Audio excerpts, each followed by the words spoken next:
الحمد لله والصلاة والسلام على رسول الله وعلى آله وصحبه ومن استنى بسنته واهتدى بهداه. اللهم لا علم لنا إلا ما علمتنا إنك أنت العليم الحكيم وتب علينا إنك أنت التواب الرحيم. ثم أما بعد، حقيقة الأحداث التي تحدث في هذه الأيام والمتغيرات المتتابعة تستدعي من الإنسان أنه يتدبر ويتفكر فيها وينظر أكان نبينا صلى الله عليه وسلم ذكر لنا في ذلك شيء، لأن المخرج في كل فتنة تقع في أي زمن من الأزمان هو الرجوع إلى الكتاب والسنة، وليس معنى الرجوع إلى الكتاب والسنة هو معنى الرجوع إلى عموميات الألفاظ، وإنما نحن نحتاج إلى شيء يقول له العلماء فقه التحولات والمتغيرات. فقه المتحولات والمتغيرات، هذا الفقه هو علم يعتبر موؤود من قديم الزمان ليس من الآن. الصحابي الجليل أبو هريرة رضي الله عنه يقول: أوتيت من العلم وعاءين، أما أحدهما فقد بثثته، وأما الآخر فلو بثثته لذهبت ثالثتي أو لقطع هذا البلعوم.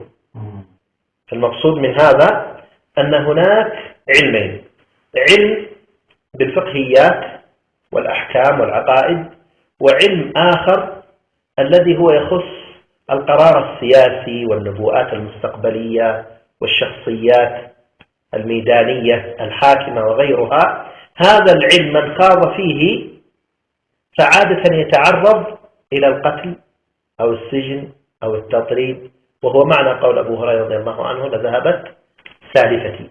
فهو علم قد وئد قديما، واستمر أيضا وأده بسبب التسييس في المراحل العلمية خاصة في زماننا، يعني في الجامعات وفي دور العلم والنشر وغيرها. دخلت بعض الفرق العالمية كالماسونية وغيرها، فحاولت أن تسيس هذا العلم وتسيره وفق منظومة معينة هي أصلا من بداية أمرها تجري على هذا التنظيم والترتيب من أجل أن تصل إلى هدف هي ترسمه، وهذا الهدف هو مخالف للهدف الذي قد رسمه الله عز وجل. وهو كمثل ما ذكر الشيخ خالد سابقا أن اليهود ذكر الله في التوراة: إني يا إبراهيم جعلت النبي الأخير من ابنك الذبيح البكر. هكذا ورد النص. هم أضافوا فقط بعضه كلمة إسحاق، إضافة بس كلمة واحدة، يحرفون الكلمة عن مواضع، حط كلمة إسحاق. فأتى الذي بعده من الأجيال تتابعت، خلاص رسم في عقلها أنه لابد أن يكون هذا من أبناء إسحاق، فإذا خرج من أبناء إسماعيل لابد أن يكذب. فلما خرج الرسول صلى الله عليه وسلم فلما جاءهم ما عرفوا كفروا به، فلعنة الله على الكافرين. اليوم نحن أيضا في الحوادث التي تحصل في الأمة الإسلامية وفي مراحل التغييرات في الأمة، أيضا تسلط اليهود بنفس ما تسلطوا على كتبهم تسلطوا على كتبنا أيضا بعملية تسييس. ربما يكون هذا التسييس أيضا عن طريق أناس من الخونة في داخل الأمة يلبسون لباس الضأن من اللين على قلوب الذئاب. ربما تجد باللباس الأبيض والهيئة والعمامة والهذا، ولكن قلبه قلب ذئب تابع للتحريف وللماديات وللماليات إلى غير ذلك. هذا الذي حصل. نعود مرة أخرى، هذه مقدمة بسيطة في هذا العلم. فلهذا هذا الفقه تعرض للوعد، والفقه هذا نحتاجه بشدة في زمن انتقال المرحلة من مرحلة إلى مرحلة. الأمة تمر في مراحل. الرسول صلى الله عليه وسلم من حديث حذيفة بن اليمان الذي يرويه في مسند الإمام أحمد، وهو أول حديث في الجامع الصحيح، يقول صلى الله عليه وسلم في حديث المراحل، وهو يسمى أيضا كمثل ما سماه بعض علماؤنا يقول بخارطة الطريق، خارطة الطريق. يقول ستكون فيكم النبوة إلى ما شاء الله أن تكون، ثم إذا شاء الله أن يرفعها رفعها، ثم تكون فيكم خلافة راشدة، ثم إذا شاء الله أن يرفعها رفعها، ثم يكون فيكم ملك عاض، ثم إذا شاء الله أن يرفعه رفعه، ثم يكون فيكم ملك جبرية، ثم إذا شاء الله أن يرفعه رفعه، ثم تكون خلافة على منهاج النبوة. هذه 5 مراحل الرسول صلى الله عليه وسلم تكلم، وهي عبارة عن خارطة الطريق للأمة. ثم سكت يعني ينتهي خلاص، من هنا يبدأ من نبوته عليه الصلاة والسلام وينتهي عند الخلافة على منهاج النبوة، تنتهي الأمة بعدها على حسب ما تكلم به العلماء وشبه إجماع في هذا الأمر، وهو أن النبوة الأولى وهو نبوة رسولنا صلى الله عليه وسلم. الأمر الثاني الخلافة الراشدة خلافة أبي بكر وعمر وعثمان وعلي. الأمر الثالث الملك العاض، وهو بداية من ملك بني أمية إلى الدولة العثمانية، وهذا يسمى بالعاض بمعنى الحرص، إذا الإنسان حرص على الشيء عض عليه، يعض عليه بأضراسه، فمعناه يعني انتقال الحكم من المرحلة الشوروية إلى المرحلة التوريثية، فيصبح الإنسان ما يورثه إلا لابنه، كمثل ما تحرص على متاع الدنيا والبيت والأثاث والمال وكذا، وما تعطيه لأحد إلا لابنك تورثه فقط. فكذلك الملك نفس الطبيعة، يورث الملك توريثا، بدل أن كان شورويا في عهد الخلفاء الراشدين انتقل في الملك العام إلى ملك التوريث. طيب ثم بعد ذلك ننتقل إلى مرحلة الحكم الجبري. والحكم الجبري علماء زماننا أكثرهم على هذا القول، على أنه من بعد سقوط الدولة العثمانية إلى يومنا هذا نحن نعيش في مرحلة حكم جبري أو بما يسمى حكم جبرية. والفرق بين الحكم العاض والحكم أو الملك العاض والملك الجبري أن الملك العاض كانت تقوم فيه الشرائع السماوية، تقوم فيها الأحكام، سواء الحاكم أو المحكوم من الحقوق الشرعية المتبادلة، إضافة إلى هذا حفظ بيضة المسلمين، إضافة إلى هذا قيام الجهاد، قيام الأحكام الشرعية من حج وصيام وغيرها بقوة السلطان، ودفع الصائل ودفع العدو. وما زال المسلمون في خير إلى أن سقطت الدولة العثمانية. انتقلنا إلى مرحلة جديدة وهي مرحلة الخلافات بين الأمة الإسلامية وتقسم البلاد إلى سايس بيكو وتسلط الشعوب الأخرى على المسلمين وتحكيم شرع غير شرع الله عز وجل. أصبح الشرع الموجود عندنا فقط ثقافة تنقل، ثقافة تنقل، لكن ليس هو يعني على أساس على أنه دين ويدافع عنه ويجاهد عنه كذا وينشر في الأرض، لا، وإنما ثقافة. يقول لك ثقافة الشعب الفلاني الإسلام، كذا يسموه، ثقافة الشعب الفلاني الإسلام، ثقافة الشعب الفلاني المسيحية، ثقافة الشعب الفلاني البوذية، فما أصبحت يعني تندرج ضمن الأحكام الشرعية. وهذه المشكلة أيضا أنها دخلت قوة من الخارج تفرضها فرضا، فمن خالف فيها مصيره القتل والسجن والتطريد. ولهذا الرسول صلى الله عليه وسلم أشار إلى هذه المرحلة بالذات في حديث خاص، وهو أيضا من حديث حذيفة بن اليمان فيما يرويه في كتاب صفة المهدي لأبي نعيم الأصفهاني. يقول صلى الله عليه وسلم: ويح هذه الأمة. شوف بدأها بأي كلمة؟ كلمة توعد وزجر ووعيد تهديد. ويح هذه الأمة من ملوك جبابرة. إذن هو يتكلم عن ماذا؟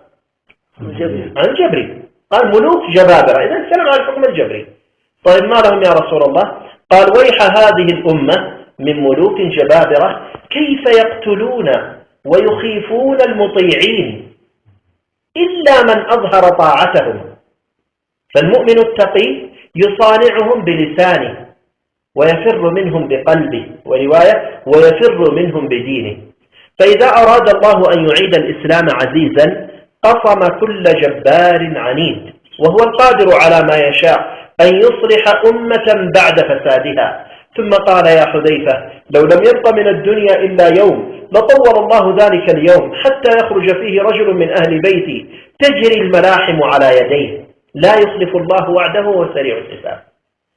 نعود مرة أخرى للحديث معاني. يقول ويح هذه الأمة من ملوك جبابرة. ماذا يفعلون يا رسول الله؟ قال يقتلون ويخيفون المطيعين. إذا لابد لنا أن نعرف أولا لفظة المطيع.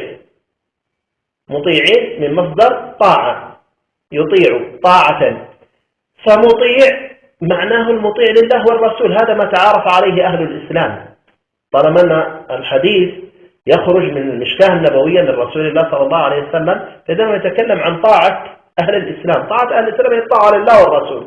فالمطيع لله والرسول مصيره القتل والتشريد والتطريد. طيب كيف وهو مطيع يفعل به هذا الفعل؟ قال إلا استثنائية من أظهر طاعتهم ضميرية رجع عليهم طاعتهم. إذا دل بالضمير طالما أنه رجع عليهم أن معهم طاعة غير طاعة الله والرسول.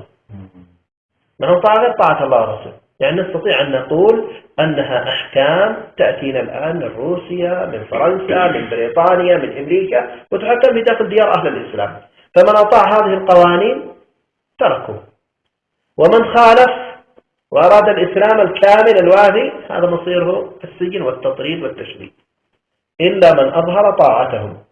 وبقينا عند قسم ثالث من الناس وهو عامة الناس وأكثرهم، وقال هؤلاء أصحاب التقية ليتقي شرهم، يلا يسلم من شرهم.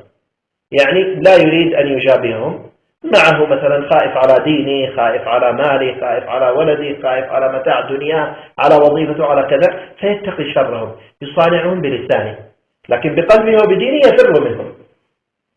قال فإذا أراد الله، يعني استمر الحال بهذه الشاكلة، وهنا فاء تأكيدية وإذا شرطية في مكان مؤكد، وإن بعدها توكيدية، يعني ثلاثة مؤكدات أثر. فإذا أراد الله أن يعيد الإسلام عزيزا، يعني بمعنى أنه مؤكد أن الله عز وجل سيعيد الإسلام عزيزا. هنا أولا نقول على أن الإسلام في تلك الفترة غير عزيز، فالله يريد أن يعيده إلى العزة. طيب، وهنا أيضا سؤال، متى كان الإسلام عزيزا؟ متى كان الإسلام عزيز؟ يعني الصحابة حتى في الخلافة. فإذا هنا معناها فإذا أراد الله أن يعيد الخلافة، هذا معناها. فإذا أراد الله أن يعيد الخلافة ماذا يحصل؟ قال يكون الزمن ذاك فاسد والإسلام غير عزيز فيه، والله عز وجل يريد أن يعيد للمسلمين عزتهم من جديد. قال أول ما ترى الحكام يتساقطون والشعوب تثور فيها فوضى، تعلم أنها المرحلة الأولى لإرادة الله من 7 سماوات، أن الله يريد أن يصلح الأمة بعد فسادها. شوف كيف؟ بلاغة عجيبة من رسول الله وإبلاغ عجيب، كأنه ينظر إلى زماننا ويتكلم عليه. فإذا أراد الله أن يعيد الإسلام عزيزا قصم كل جبار عنيد. كل يعني شعوب مع حكام، كل واحد دخل في قلبه شيء من الجبروتية وخرج يقين الله عز وجل لابد أن يقسمه الله عز وجل.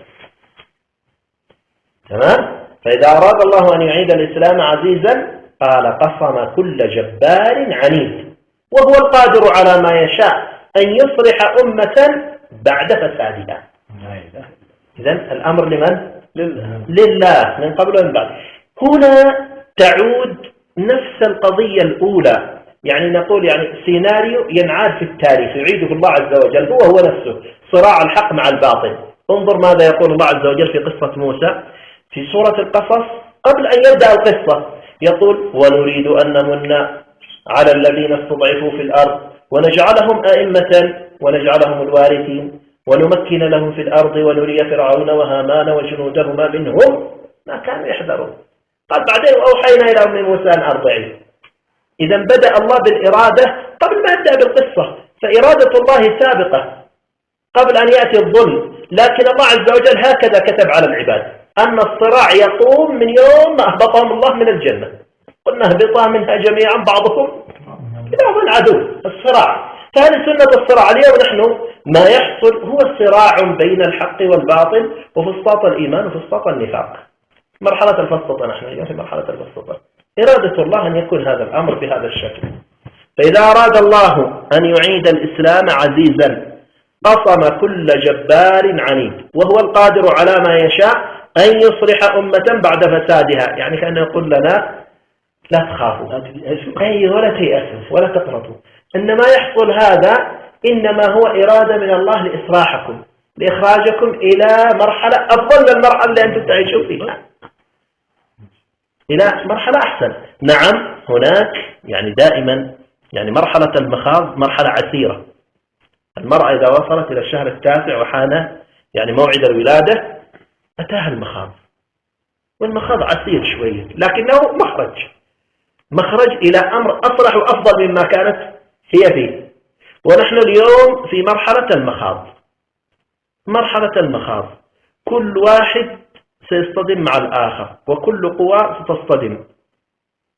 إرادة الله التي كتبها الله عز وجل في القرآن، أنه قد كتب في القرآن: وإن من قرية إلا نحن مهلكوها قبل يوم القيامة أو معذبوها عذابا شديدا كان ذلك في الكتاب مسطورا. لابد أن يقع هذا العملية الخراب وعملية الاصطدام وعملية هذا من أجل قيام القوة الجديدة. ولهذا الرسول صلى الله عليه وسلم لما وصل إلى هذه المرحلة قال: يا حذيفة. طيب حذيفة جنبه بجانب الرسول صلى الله عليه وسلم، كان سيقول له حذيفة ويكلمه على طول، أو يكلمه من أول يكلمه، لكن أضاف إليها الياء. عند أهل اللغة يسموها الياء الندائية التنبيهية. الياء هي أصلا للنداء، فإذا ناديت من بعد يا فلان إذن هذه ندائية، لكن إذا كان بجانبك قال تنبيهية، هذه تنبه يعني انتبه، هنا أمر أي ركز، أمر جديد أتى هنا، مرحلة جديدة. ما هي هذه المرحلة؟ هي التي الرسول صلى الله عليه وسلم يريد منا يعني أن نتفاءل مع الحدث. يا حذيفة لو لم يبقى تأكيدا، لو لم يبقى من الدنيا إلا يوم لطول الله ذلك اليوم حتى يخرج فيه رجل من أهل بيتي تجري الملاحم على يديه لا يخلف الله وعده وهو سريع الحساب. طيب ليش الرسول صلى الله عليه وسلم بالذات هنا مع المهدي لما ذكر هذه اللفظة ما قال مثل الأحاديث الأخرى؟ مثلا قال: يأتي يملأ الأرض قسطا وعدلا كما ملأ ظلما وجورا. في أحاديث أخرى قال: يحسي المال حسيا ولا يعده عدا. قال: يقسم المال بين الناس بالسوية. يعني ليش ما أتى بالألفاظ في هذا الحديث كمثل الألفاظ يبشرنا بالمال مثلا، يبشرنا بالعدالة؟ لا، هنا قال: يأتي رجل من أهل بيتي تجري الملاحم على يديه، تجري الملاحم على يديه. لماذا قال هذا الكلام؟ لأن المقام هنا يحتاج إلى ذلك، لأن المسلمين قد ظلموا في حقوقهم من شعوب أخرى ظلمتهم، فيحتاج هذا المقام إلى رجل يعيد لهم عزتهم وكرامتهم، يقاتل عنهم. تجري الملاحم على يديه. ولهذا لما يخرج المهدي عليه السلام ذكر في الأحاديث أنه تجري على يديه الملحمة العظمى وملاحم الدجال، وينزل عيسى عليه السلام عليه، ولهذا يغلب الأمم كلها. فقال: تجري الملاحم على يديه لا يخلف الله وعده وهو سريع الحساب. لأن الذي فرض علينا الحكم الجبري في الأصل مش هم أهل الإسلام، في الحقيقة ليسوا هم أهل الإسلام، وإنما القوة الخارجية التي أتت من الخارج، الاستعمار وغيره الذي دخل علينا، ثم بعد ذلك استعمر فترة وبعدين خلف أيضا أذنابه وخرج ليحكم لا خارج بلادي ويحكم في داخل شعوبنا. فنحتاج إلى قوة لدفع هذا الصائل علينا، هذا العدو الذي أتى علينا نحتاج إلى. فلهذا الله عز وجل يأتي بهذا الرجل قال: تجري الملاحم على يديه لا يخلف الله وعده وهو سريع الحساب. طيب اليوم ما تعيشه الأمة يعني من عام 2011 إلى اليوم هي مرحلة تقريبا مرحلة قسم الجباري.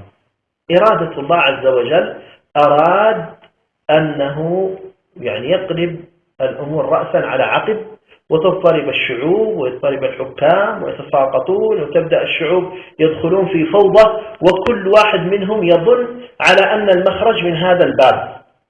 والله عز وجل له مخرج ليس لأحد يدون فيه، وهي الإرادة الإلهية التي توجههم في آخر المضمار كلهم إلى مرحلة واحدة، ما لكم غير هذا الباب.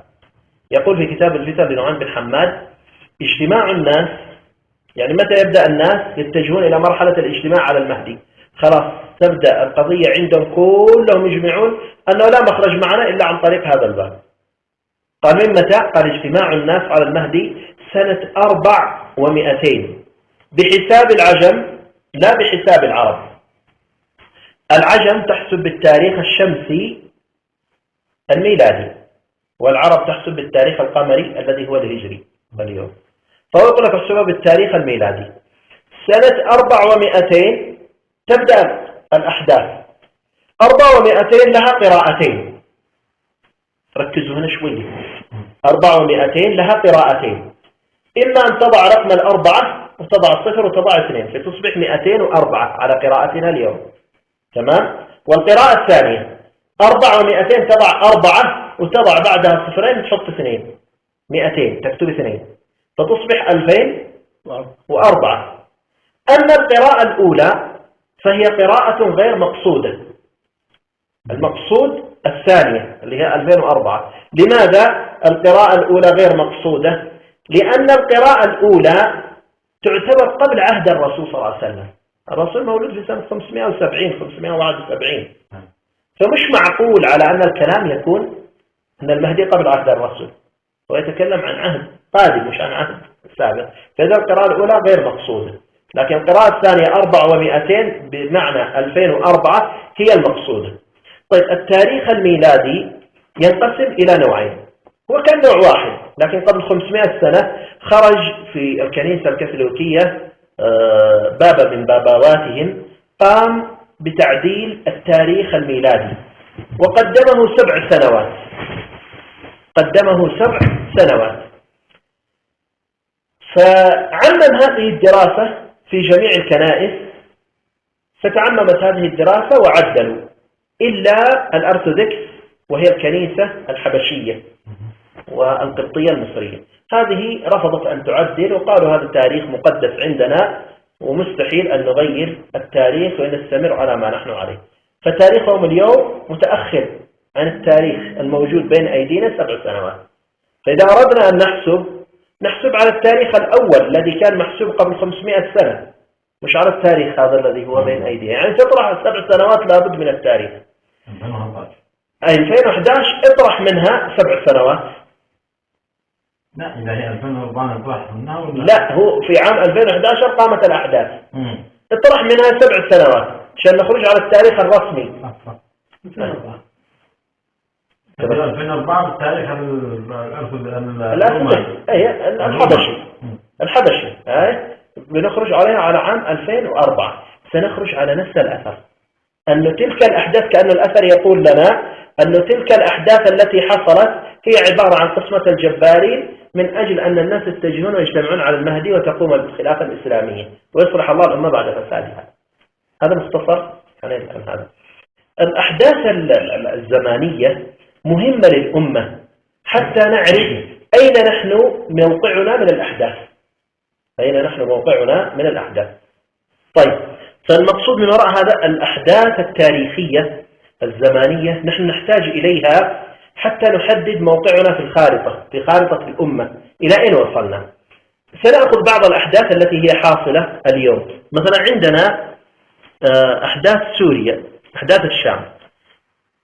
في أحداث الشام ورد عندنا حديث سعيد بن المسيب يقول ستكون بالشام فتنة أولاها لعب الصبيان، كلما سكنت من جانب طمت من جانب آخر فلا تتناهى ويطلبون المخرج فلا يجدونه حتى ينادي مناد من السماء يسمع أهل كل لغة بلغتهم يعم أهل الأرض جميعا ألا إن أميركم فلان فذلكم المهدي حقا فذلكم المهدي حقا فذلكم المهدي حقا. يعني ما معناها؟ معناها يقول إذا رأيت الحكام يتساقطون ويقصمون وبدأت الفوضى وكذا ستكون في تلك المرحلة في الشام فتنة. أول هذه الفتنة أول ما تبدأ سببها أطفال صغار يلعبون، سيسببون هؤلاء الأطفال الصغار فتنة كبيرة جدا في الأمة وما تنتهي هذه الفتنة أبدا، ويتدخل العالم كله فيها وما يستطيعون أن يحلوها حتى يأتي النداء السماوي هذا الذي يسمع كل أهل اللغة بلغتهم ويعم أهل الأرض جميعا على أن المهدي قد خرج، قال عندها تهدأ هذه الفتنة. تعالوا ننظر إلى أحداث سوريا. أحداث سوريا أول ما بدأت بأطفال خرجوا من مدرسة درعا، مدرسة الأربعين في درعا. خرجوا كتبوا على الجدران ارحل يا بشار، جاك الدور يا دكتور. أطفال صغار يعني أعمارهم أقل من 15 سنة. حمزة الخطيب ووائل وثامر أسماء 3 4 يعني ليس لهم يعني غرض سياسي وليسوا مسلطين من جهة معينة، خرجوا من المدارس مثل الأطفال اللي يلعبون دائما في الشوارع وكتبوا على الجدار، أمر عادي. كتبوا هذه، أتى الأمن السوري من كتب هذا فلان دخل المدرسة وأخذهم وأخذ بعض المدرسين المهم وسجنهم، تعرضوا للتعذيب. بعد 8 أيام من سجنهم خرج أبهاتهم في مظاهرة يطالبون بإخراجهم، واجههم الأمن السوري بالسلاح، قتل 8 أنفار. خرجت مجموعة أخرى واجهها بالسلاح، اندلعت الأحداث بعدها. الآن حتى تقرير BBC بهذا الشكل بنفس الترتيب وبصور الأطفال وكل شيء بنفس الترتيب، أنها بدأت من مدرسة ال40، يعني ما كانت في بداية أمرها على أساس أنه ارحل يا بشار كمثل ما كانت الشعوب الأخرى، لا، كان أطفال صغار يلعبون. قال بدأت بأطفال يلعبون، يقول يطلبون المخرج، يعني مع هذه الفتنة لما بدأت يحاولون أن يطلبون المخرج، يجمعون عليها مؤتمرات عالمية يحلونها، مبعوثين دوليين، جنيف 1 و2 والجامعة العربية وغيرها، دول الانحياز، التضامن الإسلامي، كوفي أنان، الأخضر الإبراهيمي وهلم وجرى، ولم تحل. قال فلا تتناهى، مش رايحة تنتهي. أتت في رواية أخرى حتى تبلغ بقيع الغرقد، حتى تبلغ بقيع الغرقد. أين بقيع الغرقد؟ لا، بقيع هي شجرة الغرقد ذكر في الأحاديث أنه في فلسطين، لكن بقيع الغرقد هي منطقة البقيع، قبور أصحاب رسول الله في المدينة. البقيع هو يسمى ببقيع الغرقد كذا، لكن هم يختصروه باسم البقيع. تمام؟ يقول لك بمعنى يعني معنى الأثر يعني لن تنتهي هذه الفتنة حتى تبلغ الديار السعودية لما تدخل عندهم، فلا تتناهى حتى تبلغ بقيع الغرقد. والرواية الثانية فلا تتناهى ويطلبون المخرج فلا يجدونه حتى ينادي مناد من السماء يسمع أهل كل لغة بلغتهم يعم أهل الأرض جميعا. لما تأتي على هذه الشروط ستجدها متوفرة في القنوات الفضائية، نداء سماوي يسمع أهل كل لغة بلغتهم يعم أهل الأرض جميعا. كان يشبك القنوات الفضائية. القنوات الفضائية من أين تصدر؟ من الأقمار الصناعية، صح ولا لا؟ وهي موجودة في السماء. طيب الأمر الثاني، بكم لغة موجودة؟ كل لغة العالم موجودة، هي فقط في اليمن ولا في كل أقطار العالم؟ في كل أقطار العالم. إذن لها الثلاث الشروط منطبقة عليها، يعني كأن الآثار تشير إلى أن المهدي عليه السلام سيخرج في زمن الحضارة الحديثة. المهدي عليه السلام سيخرج في زمن الحضارة الحديثة. تفضل خلي. لا مش تسجل والله يقدر تسجل مش ذكر الضيب بس. صحيح. طيب فالحاصل بالأمر على أنه هذه الثلاث الشروط كلها موجودة قلنا في القنوات الفضائية، كأنه يشير لنا يعني في الأثر يقول لك ستستمر فتنة الشام حتى تسمع في القنوات الفضائية على أن نشرة الأخبار تعلن أن المهدي يبايع بين الركن والمقام. في ذاك الوقت تهدأ فتنة الشام. ليش تهدأ؟ لأن أصلا أهل الأرض كلهم يأتون يجتمعون عليه، يأتي الناس مدينة في فوضى. قال يا جابر وأن يكون خلاف في كل أرض، خلاف في كل أرض. اليمن يسلمون، الشام تسلم، مصر تسلم، العراق تسلم، فعندها تهدأ الفتن التي عندهم. يا جابر وأن يكون خلاف في كل أرض، في كل أرض، بل حتى تبلغ أرض الحرمين سنأتي عليها. فالحاصل بالأمر على أنه يشير كأن المهدي عليه السلام في هذه الحضارة الحديثة، وهذا حقيقة رد على بعض علماؤنا ومشايخنا الذين لم يتفقهوا فقه كامل في هذا الباب، يعني ضعيفين من ناحية التعامل مع أحاديث الفتن، في إهمال، إما إهمال متعمد أو مسيس أو أنه يعني الغفلة والخوف من هذا الباب. وإلا فالصحيح فيها على أن هذا الباب له فقه. إذا أتينا في الأحاديث سنجد أن المهدي عليه السلام بعض الأحاديث الأخرى تشير إليه أنه يخرج ما بين مكة والمدينة، يذهب إلى مكة والمدينة ذهابا وإيابا 3 مرات، وإذا حسبناها ذهاب وإياب لوحدها 6 مرات في أقل من شهر. حتى يقول الإمام البرزنجي يقول وهذا يدل على أن المهدي من أصحاب الخطوة تطوى له الأرض. بالطبع البرزنجي في زمنه قبل الحضارة هذه الحديثة، لكن لو أتى الحضارة الحديثة أمر عادي جدا أنه يذهب ويأتي. الأمر الثاني أيضا في الملحمة العظمى، الرسول صلى الله عليه وسلم يتكلم عن الملحمة فيقوم إليه عمران بن الحصين فيقول يا رسول الله من إمام الناس يوم ذاك؟ من هو الخليفة على المسلمين؟ قال مهدي رجل صالح من أمتي. طيب ماذا يقول الرسول في الملحمة العظمى؟ يقول وإن السفود في ذلك الزمان ليخترق الرجل العظيم، وإن السفود في ذلك الزمان ليخترق الرجل العظيم. قال السفود هو شوك صغير أو هو حديدة صغيرة مدببة، يعني الرصاصة والشظية. يقول ولا يضر الرجل يوم ذاك أن يكون معه الصنصامة الذي يجدع الأنف، أن يكون معه القناة أينما وضعه أبانه. يقول في ذلك الزمن أنت لا تحتاج إلى سيف حاد، أنت تحتاج إلى قصبة مفرغة أينما توجهها تصيب بها. واضحة. يقول وإن الطير لا يقذف عليكم وعليهم. فما هو هذا الطير اللي يقذف علينا وعليهم؟ طيران. يقول وإن الطير لا يرشقكم من أجنحته بنيزك من نار.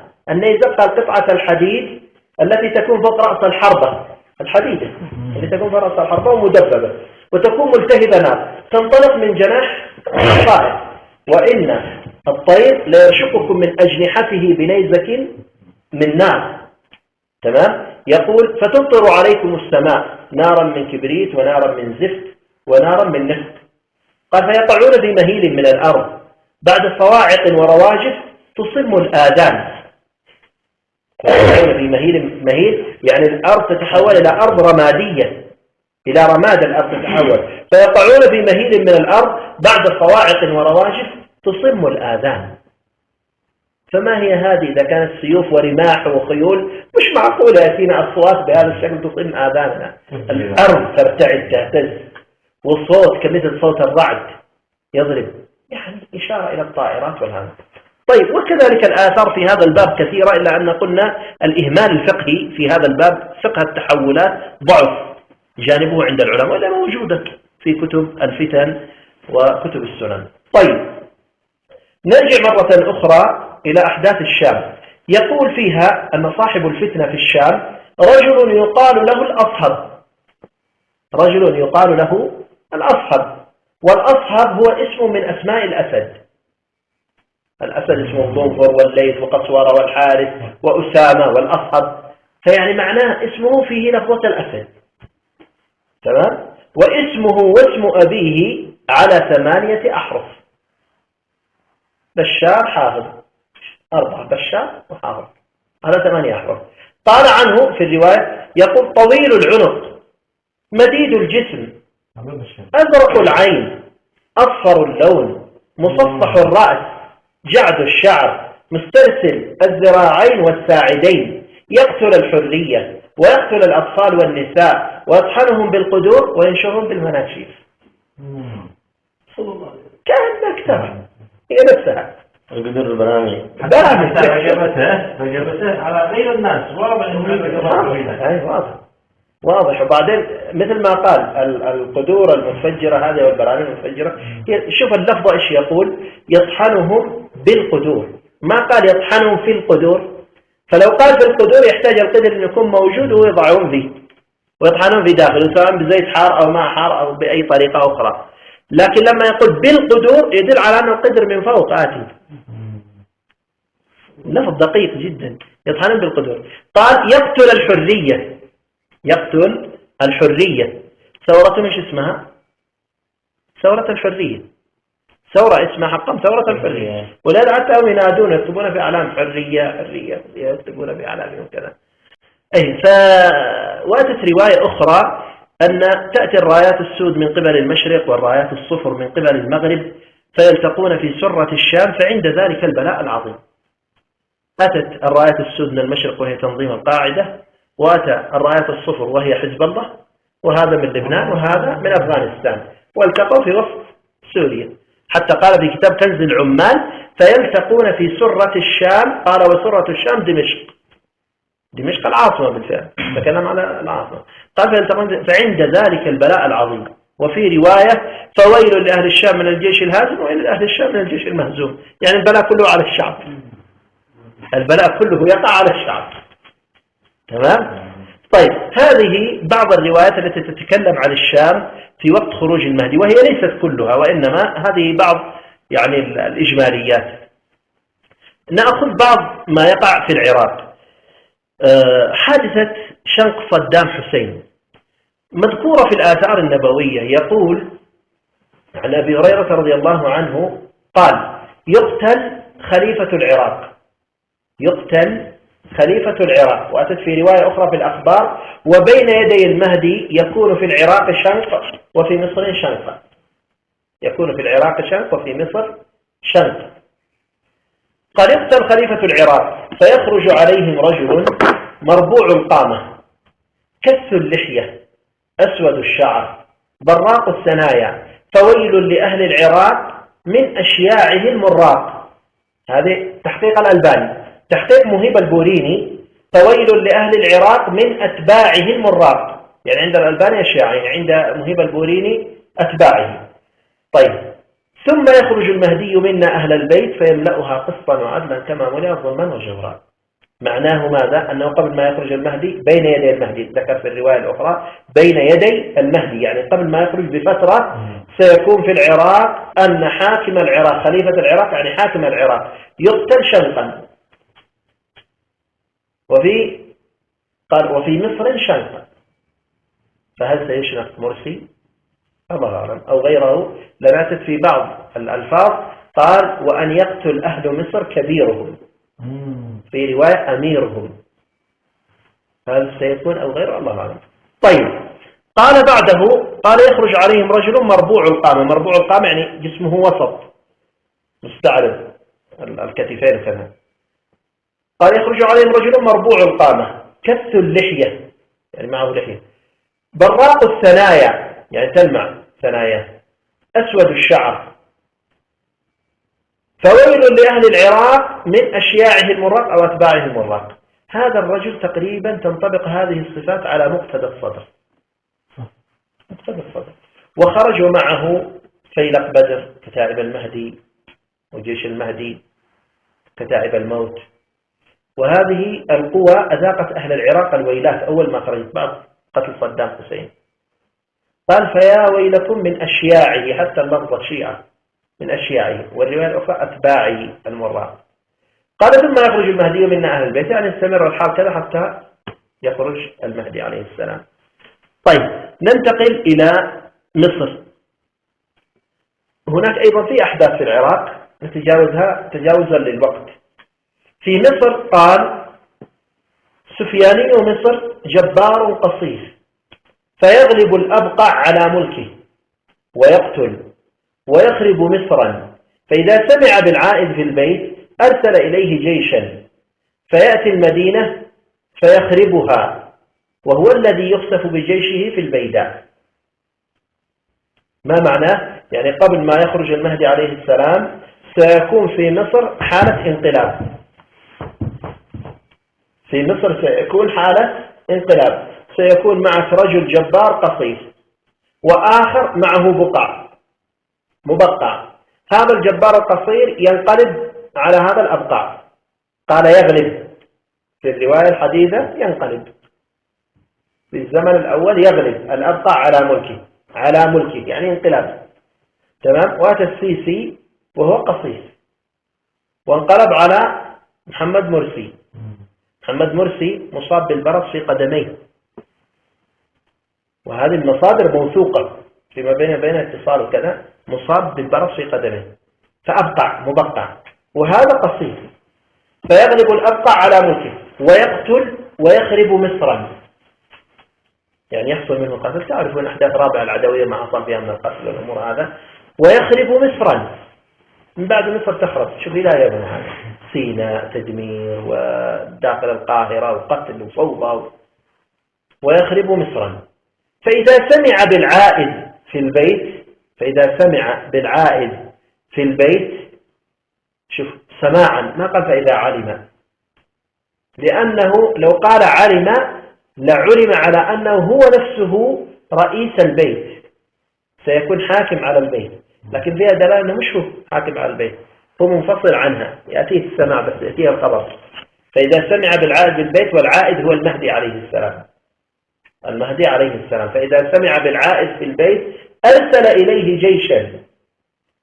يعني معناه، وإذا أتينا في أحاديث الخسف، أحاديث الخسف التي ذكرت عندي، حديث ذكر أنه يأتي من الشام الجيش، وحديث ذكر أنه يأتي من جهة المشرق، وحديث هنا يأتي من جهة مصر، فمعناه على أنه جيش تحالفي يتحالف، يعني معنى ناس سيأتون من الشام وناس من مصر وناس من المشرق ويتحالفون يكونون جيش موحد ويأتون إلى جهة المهدي عليه السلام. العائد هو المهدي عليه السلام الذي يعود عائد بالبيت أو يعود بالحرم، وهو المهدي عليه السلام. فهذا لما يسمع يرسل معهم جيش أيضا، ويأتي المدينة فيخرب المدينة كمثل ما خرب مصر، كمثل ما خرب مصر يخرب أيضا المدينة. ثم يتجه الجيش إلى مكة، في الطريق يخسف به، في الطريق يخسف به. الآن نصف الحديث هذا قد حصل، إلى مرحلة الانقلاب وإخراج مصر والقتل قد حصل، باقي لنا قضية العائد. يعني كأن يقول لك على أن المهدي سيخرج، هذا الرجل ما يزال موجود، والأحداث على هذه الشاكلة. تمام؟ طيب ننتقل الآن إلى اليمن. في اليمن تقع 4 أحداث، في اليمن سيقع 4 أحداث أو 5 أحداث. الحدث الأول حدث الترحيل، حدث الترحيل، أن اليمانيون يرحلون من داخل الجزيرة العربية إلى اليمن، هذا الحدث الأول. الحدث الثاني على أنه يبقى بعض اليمانيون هناك يتعرضون لضغوطات. الحدث الثالث على أنهم بعد الترحيل اليمنيون يعيشون فترة أحزاب وانتخابات. الحدث الرابع على أنه يكون على أهل اليمن رجل يقال له منصور، رجل يقال له منصور. الحدث الخامس على أنه يحصل قتال بين أهل اليمن وبين أهل الحجاز. هذه 5 أحداث. نبدأ من الأول. يقول عن عبد الله بن عمرو بن العاص: وجلس في مسجد دمشق وحوله أهل اليمن، ليس حوله أحد غيرهم، فقال: كيف بكم يا أهل اليمن إذا أخرجناكم من الشام إلى أطراف يمنكم واستأثرنا بها عليكم؟ قالوا: وكائن ذلك يا أبا عبد الرحمن؟ قال: نعم ورب الكعبة. فسكت اليمانيون، فقال: ما لكم لا تكلمون؟ قالوا: أفنحن فيه أظلم أم أنتم؟ قال: بل نحن أظلم. فقال اليمانيون: إذن فسيعلم الذين ظلموا أي منقلب ينقلبون. قال: أما لو أدركت ذلك الزمان لكنت مع أهل اليمن ولخرجت معهم وإن لهم الغلبة، وإن لهم الغلبة.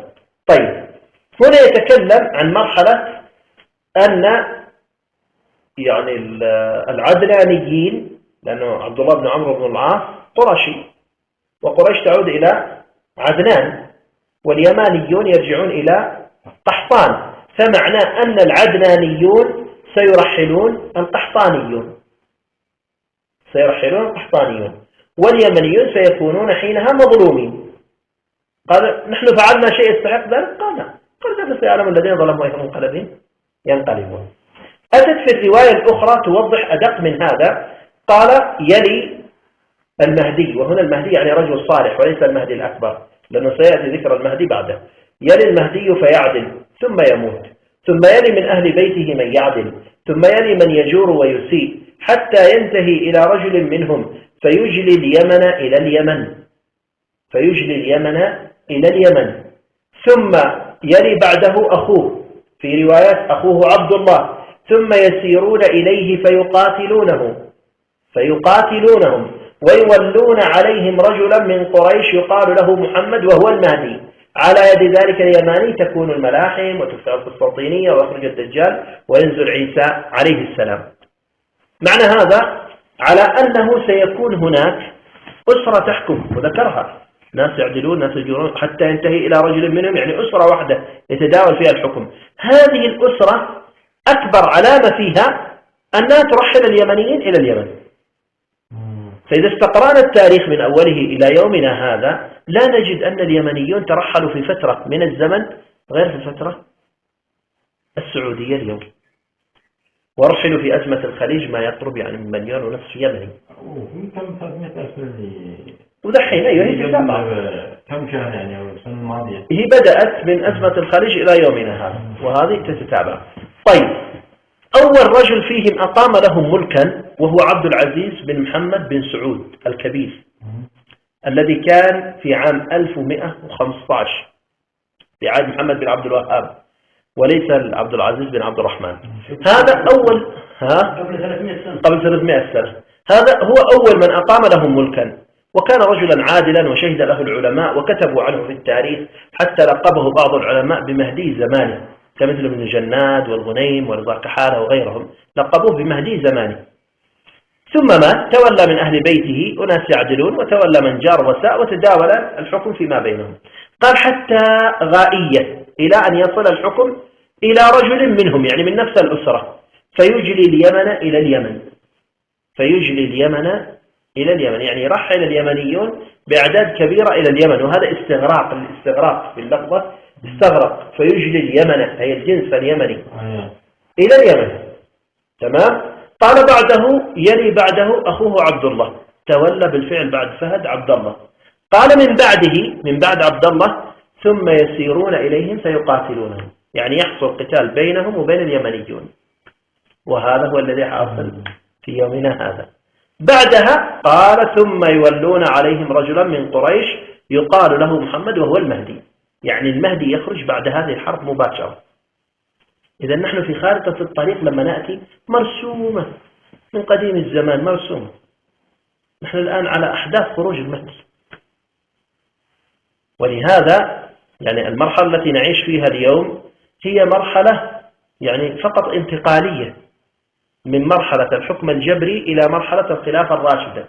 هذه الفترة التي نعيشها مرحلة انتقالية، ولهذا سماها الرسول صلى الله عليه وسلم قال ثم يكون جبرية ثم تكون خلافة راشدة، هذه كمرحلية، ثم تكون جبرية ثم تكون جائزة، جائزة يعني من الجواز يعني انتقالية، ثم تكون جبرية ثم تكادمون عليها تكادم الحمير، يعني تصطلعون على الحكم في الفترة الانتقالية مثل الحمير لما يصطلعون، ثم تكون جبرية ثم تكون طواغيت، يعني عاد فترة الجبري أرحم لنا من فترة الطواغيت اللي يأتي من بعد عاد أجبر وأشد وأدهى وأمر. ولهذا حتى اليوم شوف الناس يتكلمون على ألسنتهم كذا، يقول الله رضي الله على أيام عفاش، عاد أحسن من هذه الأيام. صح هي جبرية، لكن هذه المرحلة أتت أشد من الأولى، يعني عاد هذه يعني لا بأس. تمام. ثم تكون جبرية ثم تكون عبثيا، عبثيا يعني فوضى. بعد الحكم الجبري سيكون مرحلة فوضى، وهي المرحلة الانتقالية. نعم ما تطول لكن فوضى، فوضى. شوف قطع كهرباء، قطع ديزل، قطع بترول، قتل أنفس. تمام. ما فيش استقرار لا في المعيشة ولا في الحياة، وواحد يكون في جهة وأبنائه في جهة ثانية، فوضى. بيته في جهة وسيارته في جهة وعمله في جهة، فوضى. ثم يكون عبثيا قال. لكن لن تطول هذه المرحلة، هي مرحلة قصيرة جدا لننتقل إلى المرحلة الجديدة وهي مرحلة الخلافة الراشدة بقيادة الإمام المهدي. هذا مرحلة الترحيل. المرحلة الثانية وهي مرحلة بما تسمى يعني الضغوطات التي يتعرض عليها المهاجرين، ذكرت في الألفاظ بالطبع، الأحاديث تخاطبهم بالمهاجرين، وهو في الأصل نحن نخاطبهم باسم المغتربين. فبينما هم كذلك إذ بقي بعض المهاجرين يعني غيرهم من المهاجرين إذ يقولون أين تتركون أرضكم ومهاجركم ومقابر موتاكم، يعني هذه الأرض أنتم هاجرتم إليها وسكنتم بها، وهذه محلاتكم وبيوتكم وتجاراتكم، وهذه مقابر موتاكم من آبائكم وأمهاتكم وإخوانكم، فإلى أين يعني إلى أين ستخرجون، إلى أين سيخرجوكم؟ اللفظة يدلك على أنهم يتعرضون لضغوطات يريدون يخرجون وهم متحسرين إلى أين نذهب. قال فبينما هم كذلك إذ سمعوا منادي ينادي من السماء باسم المهدي، يعني أن المهدي قد خرج، يعني معناه أن القنوات تنقل خبر مخرج المهدي فينتهي عليهم هذا الضغط الذي يعيشون فيه. طيب، المرحلة الثالثة أن بعد أن يجلى أهل اليمن إلى اليمن، يقول فبينما هم كذلك إذ يقولون نولي فلانا بل فلانا إذ سمعوا صوتا من السماء ما قاله إنس ولا جان ولوا فلانا فإذا به رجل قد رضوا به وقنعت به الأنفس ليس من ذي ولا ذي ولكنه خليفة يماني.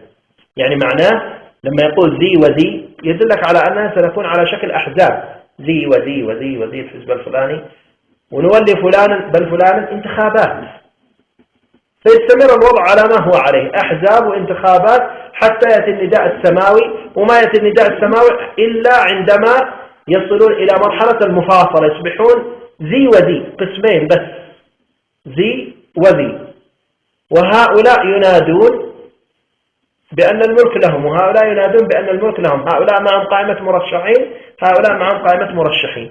بينما هم كذلك إذ خرج المهدي عليه السلام. ولهذا حتى الأوضاع التي نعيشها اليوم بهذا الشكل لن يغلب أحدهم فيها الآخر، حتى وإن وجدنا الآن قوات تسحب كذا لن يغلب أحدهم الآخر. سرعان ما تنتهي حتى الأمور في الجزيرة كلها، فلا هذا ولا هذا. في آخر الأمر سيأتي النداء السماوي والكل يسمعه، يعني بمعنى أن الأخبار تذيع على أن المهدي قد خرج، ليس من ذي ولا ذي ولكنه خليفة يماني. في آخر الأمر تثبت على المهدي عليه السلام. طيب، الأمر الرابع ذكر منصور اليماني، قال يستقتل الناس في زمانه اقتتال الجاهلية الأولى. منصور اليماني يستقتل الناس في زمانه اقتتال الجاهلية الأولى، يعني تقاتلوا كمثل الجاهلية الأولى على أحزاب وعلى دعايات عصبية وعلى كذا، اقتتال الجاهلية الأولى. طيب، الأمر الخامس اقتتال أهل اليمن وأهل الحجاز، ولهذا قال ثم يسيرون إليهم فيقاتلونهم. وفي الرواية تلك قال وإن لهم الغلبة، وإن لهم الغلبة، فيها غالب ومغلوب، فطالما أن فيها مسير للقتال وفيها غلبة إذن هناك قتال فيما بينهم. بعد القتال هذا مباشرة قال ثم يسيرون إليهم فيقاتلونهم ويولون عليهم رجلا من قريش يقال له محمد، على يد ذلك اليماني تكون الملاحم. هذه 5 أمور ستكون في اليمن كلها اليوم نعيشها ونذوق مرارتها، الله المستعان، نسأل الله العافية. الأمر الأخير وهي الأحداث التي تقع في الحجاز. ما هي الأحداث التي ستقع في الحجاز؟ أولا هناك الأحداث التي حصلت، منها الأسرة التي ترحل اليمنيين إلى اليمن وهذا قد حصل. الأمر الثاني أنه سيكون رجل من قحطان يشبه المهدي في الصفات، يظن أنه المهدي ويقاتل في داخل الحرم ويستحل الحرم في وقته ويقتل.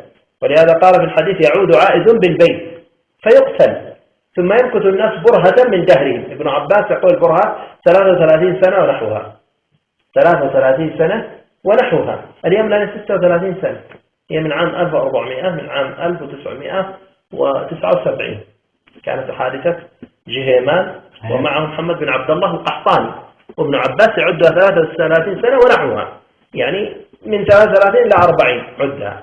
قال يعود عائد بالبيت فيقتل، ثم يمكث الناس برهة من دهرهم، ثم يعود عائد آخر يعني غير الأول، فإن أدركته فلا تغزونه فإنه جيش الخسف.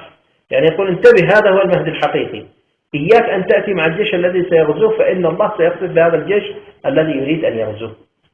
وأتت في رواية أخرى يكون رجل من قحطان، وهو اسمه هذاك محمد بن عبد الله القحطاني الذي زعم في أنه المهدي، يكون رجل من قحطان على سيرة المهدي، على سيرة يعني يشبه المهدي، على شو ما قال هو المهدي، لو قال هو المهدي لقلنا أنه سيخرج مرة أخرى، لكن قال على سيرة المهدي يعني بصفات المهدي. حياته 20 سنة، هو كان عمره 25 سنة تقريبية في الرياضية، طبعا تعرفها التقريب. حياته 20 سنة، يموت قتلا بالسلاح، وهو أعلنوا عنه على أنه قتل في الحرم ونقل له الصور وكذا. يموت قتلا بالسلاح ثم يخرج رجل من بيت محمد صلى الله عليه وسلم حسن السيرة، على يديه تفتح القسطنطينية ويخرج الدجال وينزل عيسى عليه السلام، على يديه تكون غزوة الهند، وهو من بني هاشم وهو المهدي عليه السلام. طيب هذه الآثار التي تدل على القحطاني. الأمر الذي بعده على أن الأسرة الحاكمة التي ستحكم سيبدأ أمرها في مرحلة الانهيار بعد ملك من ملوكهم يسمى عبد الله. من بعد عبد الله تبدأ الأمور تتهاوى حتى يسقط ملكهم. ولهذا يأتي في حديث أم سلمة رضي الله عنها يقول: يكون اختلاف عند موت خليفة. اختلاف يعني لما يموت يختلفون. يكون اختلاف عند موت خليفة، فيخرج رجل من أهل المدينة هاربا إلى مكة، فيأتيه أناس من أهل مكة فيبايعونه بين الركن والمقام. ويأتي في أثر ثاني يقول: من يضمن لي موت عبد الله؟ أضمن له القائم يعني المهدي، أما إنه لو مات لا يجتمع الناس بعده على أحد، وسيذهب ملك السنين ويبقى ملك الشهور والأيام. قال: أو يطول ذلك؟ قال: كلا. والعجيب على أن عبد الله من أول ما مات تولى سلمان بعد شهرين مباشرة بدأت الحرب بينه وبين أهل اليمن. اليوم له تقريبا ما يقرب من 5 إلى 6 أشهر أو أقل ذهب إلى الخارج. اليوم نزل مقال نجده في جريدة في الخارج فوريس اسمها، تتكلم على أن هناك توقعات أو المقربين من الملك سلمان يسمعون نبرة جديدة أن الملك يريد أن يسلم ابنه محمد بن سلمان الملك. وهناك بدأت بعض النزاعات بين محمد بن نايف ومحمد بن سلمان ومتعب بن عبد الله، وقالوا والإشارات تشير إلى أنه يريد أن يعزل متعب بن عبد الله ويضم الحرس الوطني إلى داخل وزارة الدفاع كمثل ما كان، لأنه كان من قبل ضمن وزارة الدفاع، ففصلها في أيام الملك عبد الله من أجل أن يكون وزارة بذاتها تحت ابنه كقوة عسكرية. فالآن يريدون أن يرجعوها ويعزلوا متعب بن عبد الله ويبدأ ينزل محمد بن نايف محمد بن سلمان السلم الملك. فالنزاعات بدأت. هنا تأتي مرحلة جديدة. في حديث ثوبان رضي الله عنه قال: يقتتل عند كنزكم 3، في رواية يقتتل عند داركم يعني عند الكعبة 3. كنزكم كأنه يشير إلى شيء مكنوز في الأرض في تلك الفترة يظهر، وكأنه البترول لأن الكنز هو ما كنز تحت الأرض. وداركم كأنها الكعبة، واضحة أنها الكعبة. وابن كثير في النهاية لما ذكر الحديث هذا قال: أي قتالهم عند الكعبة. يقتتل عند كنزكم 3 أو عند داركم 3 كلهم ابن خليفة أو كلهم من بيت رجل واحد، ثم لا يصير الملك إلى أحدهم، يعني ولا واحد يأخذ الملك من بعدهم. وذكر بلفظة الملك في مستدرك الإمام الحاكم: ثم لا يصير الملك إلى أحدهم، ثم تطلع الرايات السود من قبل المشرق فيقتلونكم قتلا لم يقتله قوم. رايات السود كأنها الدولة الإسلامية حق العراق وكذا ستأتي تتسرب إلى الداخل، تبدأ بأعمال في الداخل كمثل ما يحصل في هذه الأيام.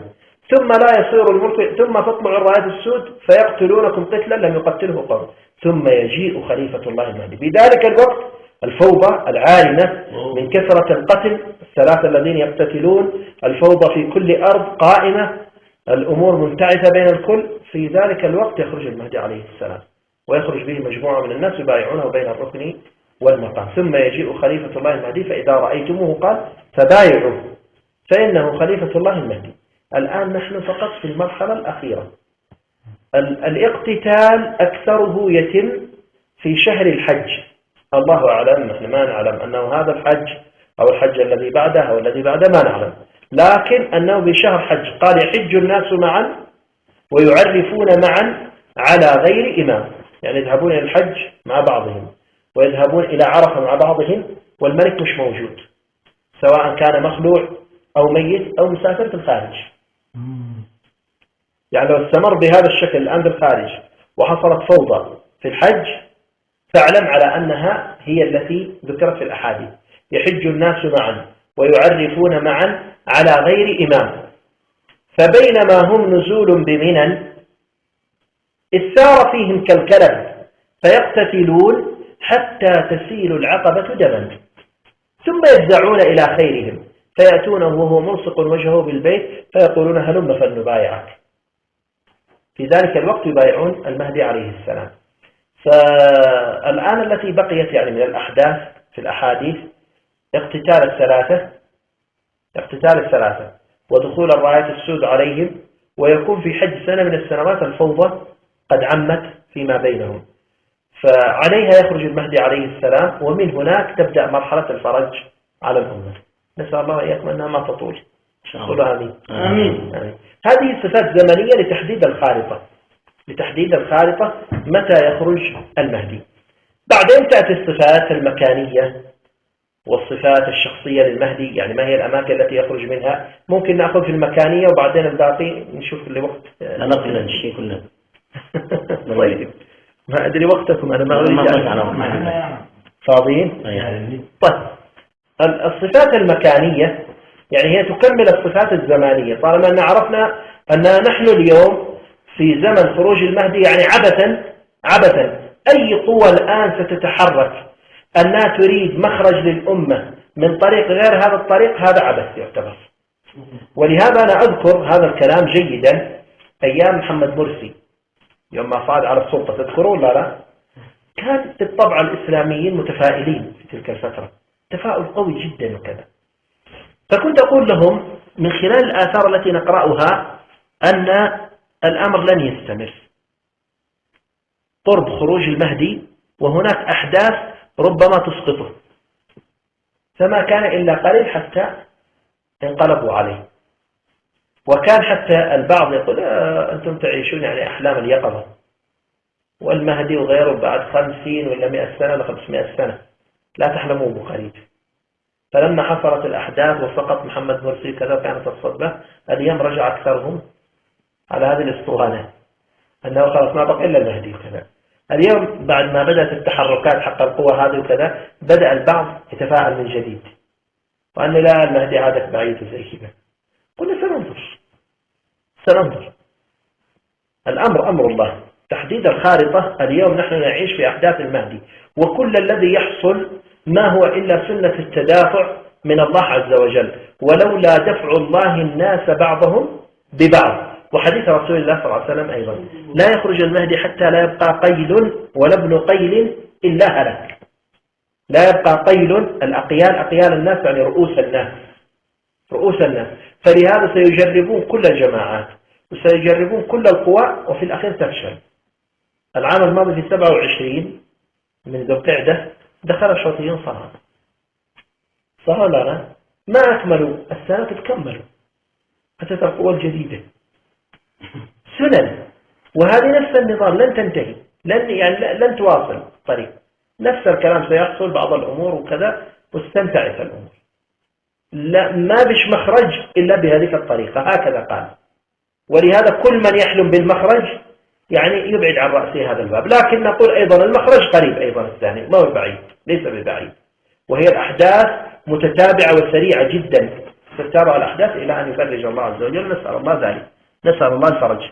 وأنا لا أذكر هذا من باب التيئيس، وإنما أذكر من باب البشارة أنه إن شاء الله الفرج بإذن الله قريب ولن يتأخر.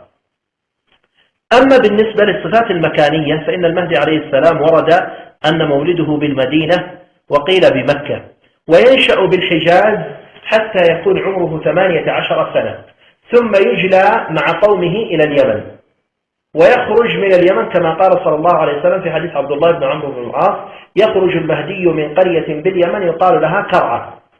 وكرعة يعني هي منطقتين الآن مشهورة في اليمن، منطقة في مأرب في المحجزة وفي صرواح، والمنطقة الأخرى في تهامة شرق بيت الفقيه. هذه المنطقتين المشهورة في اليمن تسمى بكرعة، فالله أعلم من أيهما يخرج. الشاهد فيها وهو أنه ما علاقة المهدي باليمن، خاصة وأن كعب الأحبار يقول: ما المهدي إلا من قريش، وما الخلافة إلا في قريش، غير أن له أصلا ونسبا في اليمن. وحديث رسول الله صلى الله عليه وسلم وهو يقول: إن ابني هذا السيد، وأشار إلى الحسن رضي الله عنه، وسيخرج الله من صلبه رجلا يملأ الأرض قسطا وعدلا كما ملأ ظلما وجورا.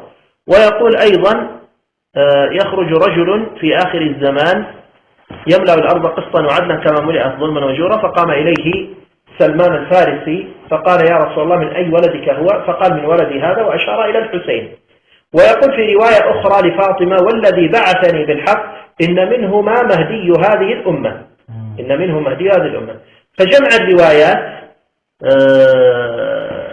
يقول في المرقاة قال وهذا يدل على أن ابن حجر الهيثمي يقول وهذا يدل على أن المهدي عليه السلام من ذرية الحسن والحسين، فمعناه أن له الولادة الكبرى من أبيه في الحسن وفي أمه من الحسين، أو بالعكس، يكون بالعكس، يعني أنه يجمع بين النسبين. ويقول صلى الله عليه وسلم المهدي من ولدي أو من ولد فاطمة، فمعنى ذلك أنه من آل بيت رسول الله، وبما نسميه اليوم نحن بالهاشميين أو السادة أو الأشراف، يعني من هذه الأسر.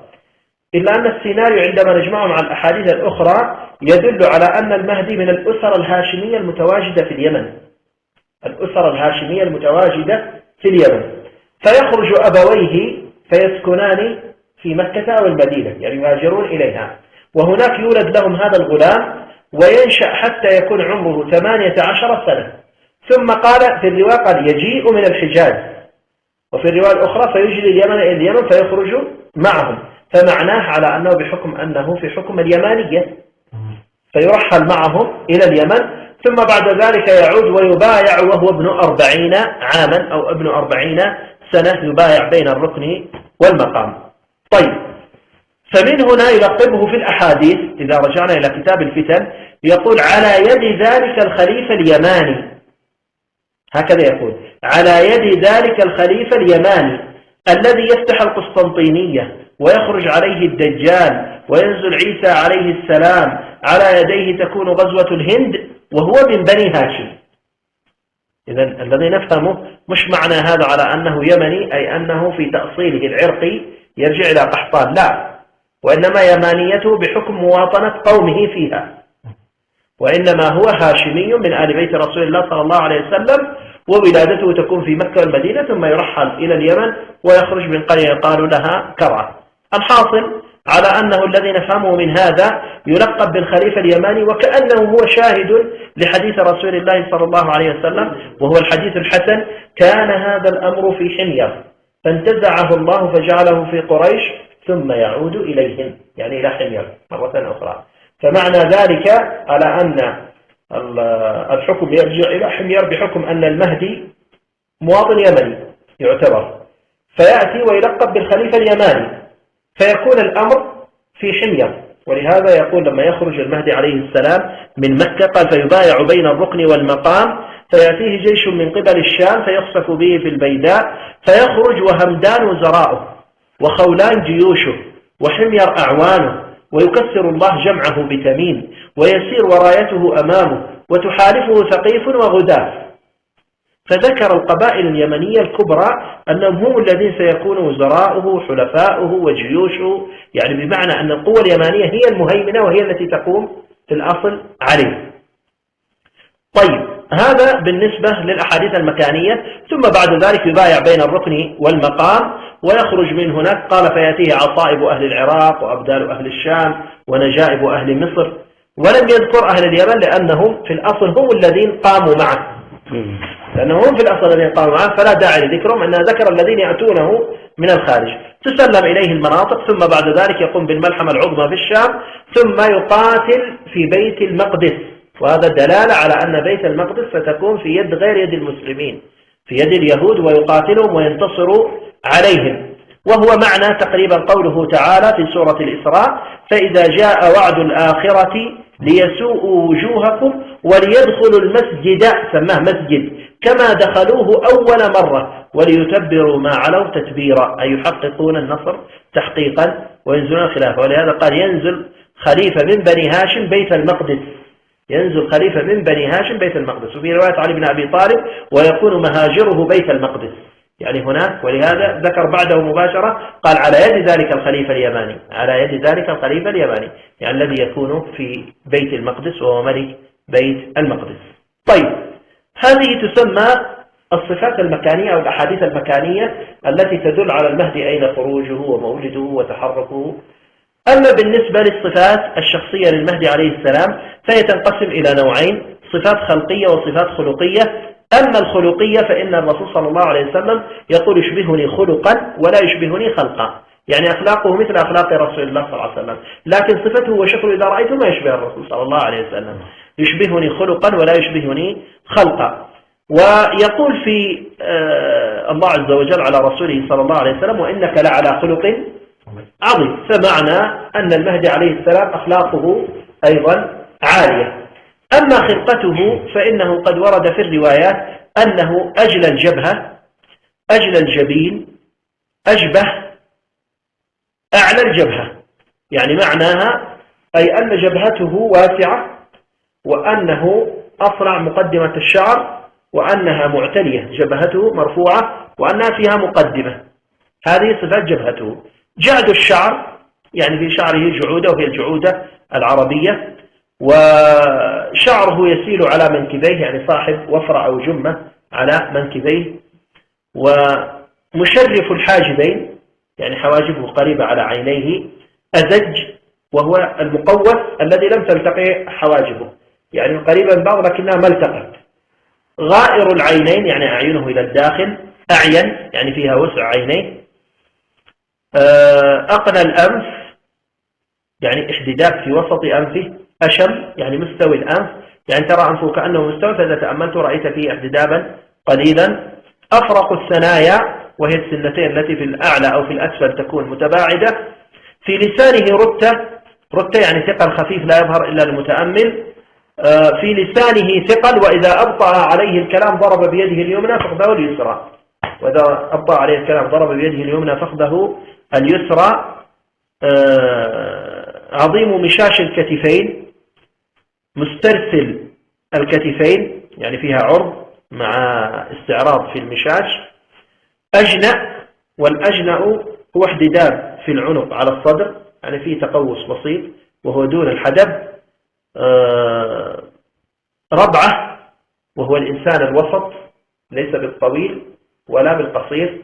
ضرب من الرجال، يعني ما هو بالنحيل المستدق ولا بالسمين المهزور. جسمه جسم إسرائيلي، يعني غليظ في كفيه، في قدميه، في رأسه، ولهذا يقول عنه جسمه جسم إسرائيلي غليظ القصرة. غليظ القصرة يعني أي أن أجزاء جسمه متغلظة، صاحب غلظة متغلظة. ضخم البطن مبدح، يعني في بطنه كبر لكنها مشدودة. عظيم الفخذين، يعني عريض فخوذه. أزيل الفخذين، يعني فيها تقوس، فيها تقوس. في كتفه شامة، الشامة هي خلقة، علامة من الله عز وجل تأتي بالإنسان. في كتفه شامة وفي فخذه شامة. وورد أيضا أن في خده الأيمن خال. الخال غير الشامة، الخال تلك النقطة السوداء، وأما الشامة هي العلامة اللي تأتي خلقا، اللي يسموها بعضهم الوحمة وبعضهم تأتي كبيرة كذا، أي ماشي النقطة قال كذا. نعم، في خده الأيمن خال. اسمه يواطئ اسم رسول الله صلى الله عليه وسلم، واسم أبيه يواطئ اسم أبي رسول الله صلى الله عليه وسلم، يعني بمعنى أن اسمه محمد بن عبد الله، ولهذا الرسول صلى الله عليه وسلم قال: اسمه كاسمي واسم أبيه كاسم أبي. يكنى بأبي عبد الله ويكنى بأبي القاسم، وهو من آل بيت رسول الله صلى الله عليه وسلم. هذه تقريبا مجمل الصفات في المهدي عليه السلام. وهو آدم، لونه لون عربي. الآدم وهو الأسمر، لونه لون عربي، يعني سمرة العرب وليس سمرة الأحباش أو سمرة الهند، لونه لون عربي.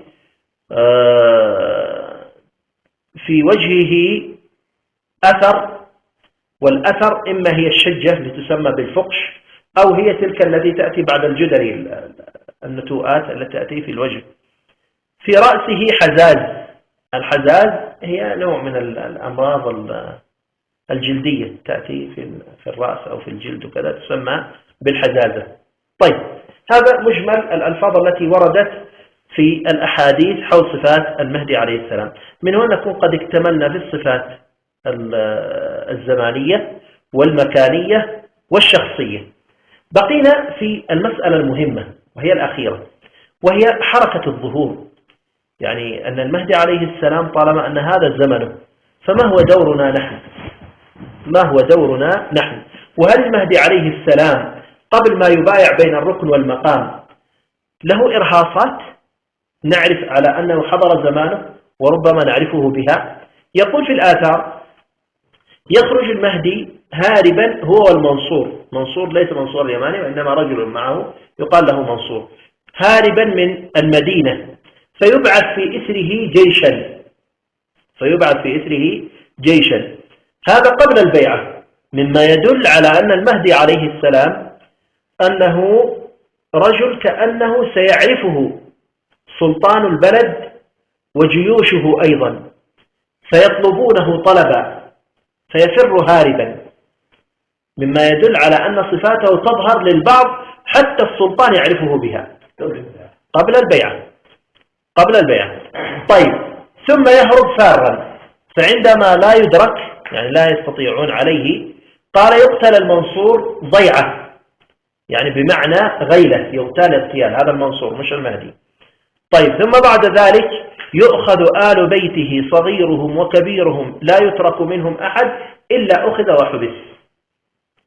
قال يؤخذ آل محمد صغيرهم وكبيرهم لا يترك منهم أحد إلا أخذ وحبس، مما يدل على أن المهدي عليه السلام يتعرض لبلاء فيفر هاربا، فيؤخذ أهل بيته من النساء والرجال ويزج بهم في السجون، لا يترك منهم أحد إلا أخذ وحبس، لازم يتعرض للسجن أهل بيته. هذه إرهاصات إذن. طيب، الأمر الآخر: ينادي مناد من السماء: ألا إن الحق في آل محمد، فعند ذلك يشرب الناس ذكره وحبه فلا يكون لهم ذكر أحد غيره. يعني متى الناس يبدأون يتكلمون على المهدي ويجري على ألسنتهم ويصبح شيء في قلوبهم من الحب عليه؟ قال في الوقت الذي يسمعون فيه النداء السماوي، يأتي نداء من السماء، النداء هذا ماذا يقول؟ يقول: ألا إن الحق في آل محمد. فكأنه يشير إلى مرحلة أن هؤلاء عندما يسجنون يأتي نداء سماوي، أنا ما أظنه إلى القنوات هذه، تأتي تبث برنامج حقوقي حول نفس الأسر هذه وكذا. عندما يبث هذا البرنامج الحقوقي الناس تعرف ذلك الشخص، فيبدأون يشربون حبه وذكره، فلا يكون لهم ذكر أحد غيره. لما يقول فلا يكون لهم ذكر أحد غيره، كان من قبل يذكرون غيره، يظنون أن فلان مهدي فلان مهدي فلان مهدي فلان مهدي، لكن لما يرون هذا الأمر ويسمعون بهذا فيصبحون يشربون ذكر هذا ويتركون الباقين، فلا يكون لهم ذكر أحد غيره. هذا من الإرهاصات التي تدل على قرب خروج المهدي عليه السلام، وربما يبدأ خبره ينتشر بين الناس.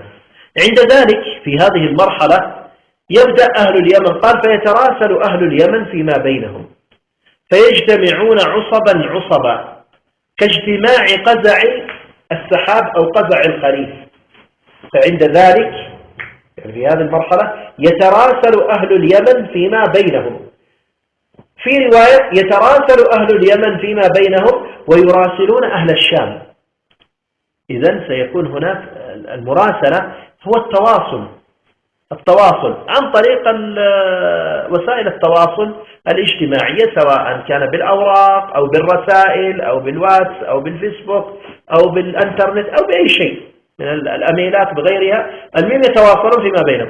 فيجتمعون عصبا، يعني إذن هناك مجموعات ترتب صفوفها وتعد للمرحلة. فيجتمعون عصبا كاجتماع قزع الخريف أو قزع السحاب، كمثل السحابات المتقطعة ثم تجتمع مع بعضها. قال: ويراسلون أهل الشام، يعني إذن فيما بينهم وبين الدول الخارجية مراسلات حول الموضوع. قال: فينصبون من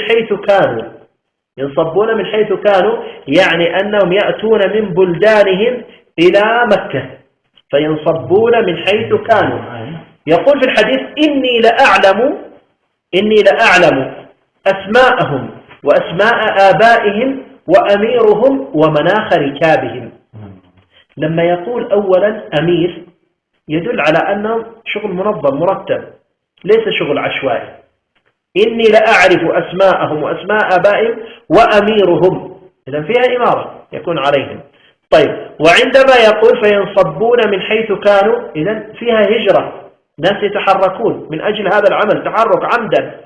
لما يقول يتراسلون فيما بينهم، إذن أمر فيه دعوة. لما يقول عصب إذن ترتيب، إذن فيها ترتيب، فيها تنظيم، فيها تواصل، فيها هجرة. طيب، ثم بعدها فيقولون لمن تبايعون، في لفظة يقولون فيقولون لمن تبايعون، إذن فيها مشورة، فيها مجلس شوروي هذا. فيقولون لمن تبايعون، فيجمع أمرهم على أن يبايعوا رجلا منهم. إذن فيما بينهم مشورة يتدارسون فيها الصفات الزمانية والمكانية والشخصية، ثم يبدأون يطبقون على شخصيات، فيأتون على شخصية منطبقة عليها الصفات يجتمعون عليها. وهذا فيه رد على من يقولون على أن المهدي عليه السلام يخرج فجأة بدون ما الناس يدرون عنه وبدون أي ترتيب مسبق، ويكونوا ناس يطوفوا في البيت كذا على طول يحسهم على أنهم بحثوا عن المهدي، يسألوا واحد إيش اسمه، قال محمد بن عبد الله، قالوا تعالوا يا خلينا نجيب معي يخرجوا. وهذه عشوائية وغير صحيح هذا الكلام، بل الأحاديث أشارت إلى أنه هناك بيعة فيما بينهم يتبايعون على العمل قبل البيعة للمهدي. يقول في حديث عبد الله بن مسعود إذا تقطعت الطرق والتجارات، شوف إذا شرطية، يعني إذا حصل هذا الأمر، لما تشوف السيارات سراء ماسكة والناس ما هم قادرين يذهبون لأعمالهم وتجاراتهم قد تقطعت وأمورهم قد انتثرت، قال في ذلك الوقت قال خرج 7 علماء من أفق شتى، يعني من عدة دول من آفاق شتى، يبايع لكل واحد منهم 313 رجل، يبايع لكل واحد، يعني كل واحد معه 300 يبايع. إذن هناك بيعة قبل البيعة الكبرى، يبايع لكل واحد منهم 313 رجلا. قال فيأتون بيت الله فيقول بعضهم لبعض ما الذي أتى بكم، يعني وراء ايش أتيتم؟ قالوا أتينا. إذن هنا في عمدا هم آتين مرتبين على هذا، بينهم بيعات وبينهم ترتيب عملي. قالوا أتينا في طلب هذا الرجل الذي تهدأ على يديه هذه الفتن، قد عرفناه باسمه واسم أبيه وأمه وحليته. قد عرفناه، قد تأكيدية، قد عرفناه باسمه واسم أبيه وأمه وحليته، الذي يدل عليه أن العمل أولا مرتب، وأن مجيئهم إلى مكة يأتون عمدا من أجل هذا العمل، ويتفقون هناك ويبدأون يرتبون أمورهم، معهم علم شرعي. ولهذا قال إذا تقطعت الطرق والتجارات، يعني ما يمشوش عشوائيين، لما يرون أن الأمور خلاص مقطعة وأن الأحاديث تدل أن هذا وقت زمن المهدي، ذاك الوقت اتجهوا. لو رأينا مثلا حركة جهيمان سابقا يوم ما خرجت قبل 36 سنة، ما كان يوجد في تلك الفترة ثورات ولا يوجد قتل ولا تقطع طرق ولا الناس آمنين وحجهم هادئين ولا شيء، وهؤلاء خرجوا على طول قالوا معنا مهدي. صح ولا لا؟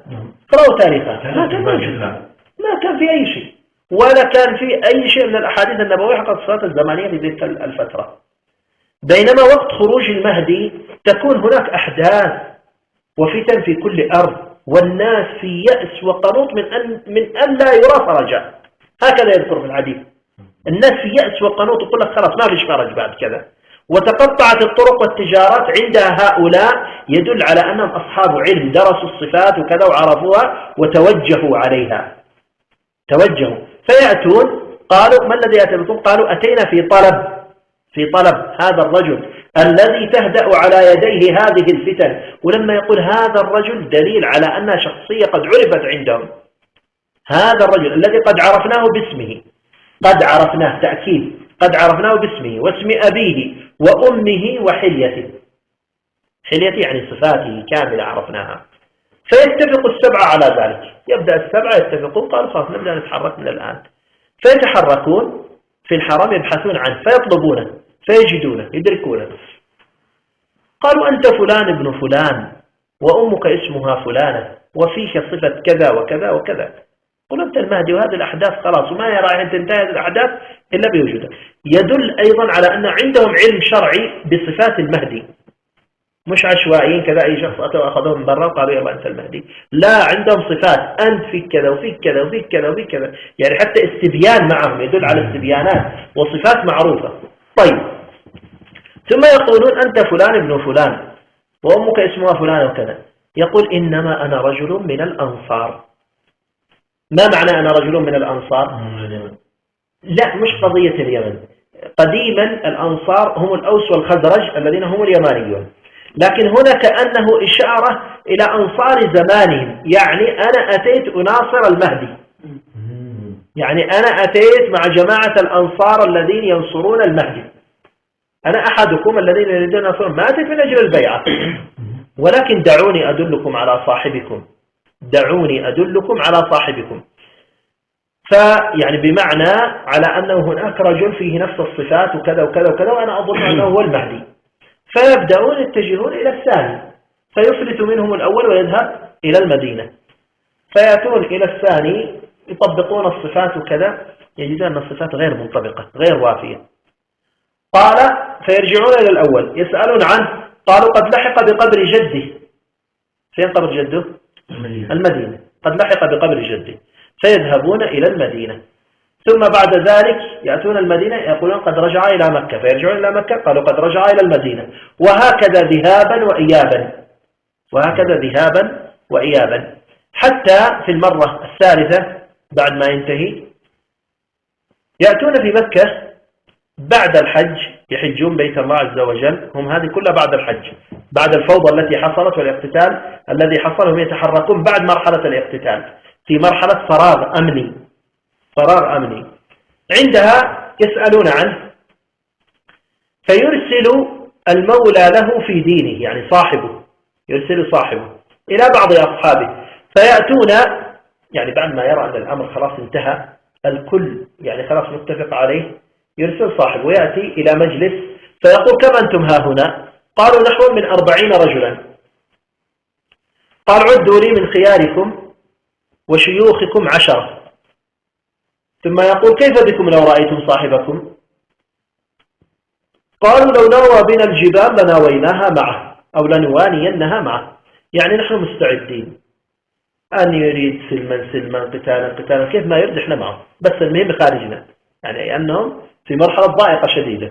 قال فيعيدهم في الليلة التي تليها، يقول لهم غدا سآتيكم من 10 الذين أخذهم، ثم يذهب بهم في الليلة التي تليها فيلقون صاحبهم فيجلسون معه، وهناك يكون في بيته يكره على البيعة، ولهذا ذكر الرسول صلى الله عليه وسلم في الحديث الآخر قال فيخرجونه من بيته وهو كاره، فيخرجونه من بيته وهو كاره. وهنا الإكراه هو عدم الرغبة وليس الإجبار، ما هو راغب فيها، يقول اذهبوا إلى فلان، روح إلى فلان، الدماء في آخر الأمر يقولون اسمنا ودماؤنا في عنقك، إن لم تمد يدك نبايعك. يقول هذه الدماء لتسيل في الأمة كلها والفساد والله تتحمل أنت عند الله، لأن ما هي رايحة خارج الأمة إلا بك، هذا أمر الله عز وجل عليه، فهو يخرج في مرحلة الكراهة، فيخرج معهم. وأيضا كأنه يدل على أن بعض يعني السلاطين يحسون بأمره، فلهذا يقال له إن لم تخرج ضربت عنقك، يعني أن الأمر قد انفضح والجماعة يبحثون عنك. وهذا يدل، تذكرون الأثر الأول الذي قلنا فيخرج من المدينة هاربا فيبعث في إثره جيش، إذن هو في مرحلة مطاردة من قبل، وإذا أدركوه سيضربون عنقه، إذا أدركوه سيضربون عنقه، لكن الله عز وجل ينجيه كما نجى موسى. ولذلك حتى ذكر في بعض الأحاديث أنه عندما يدخل مكة للبيعة فيدخلها على سيرة موسى بن عمران خائفا يترقب، خائفا يترقب، يعني السيرة كذا.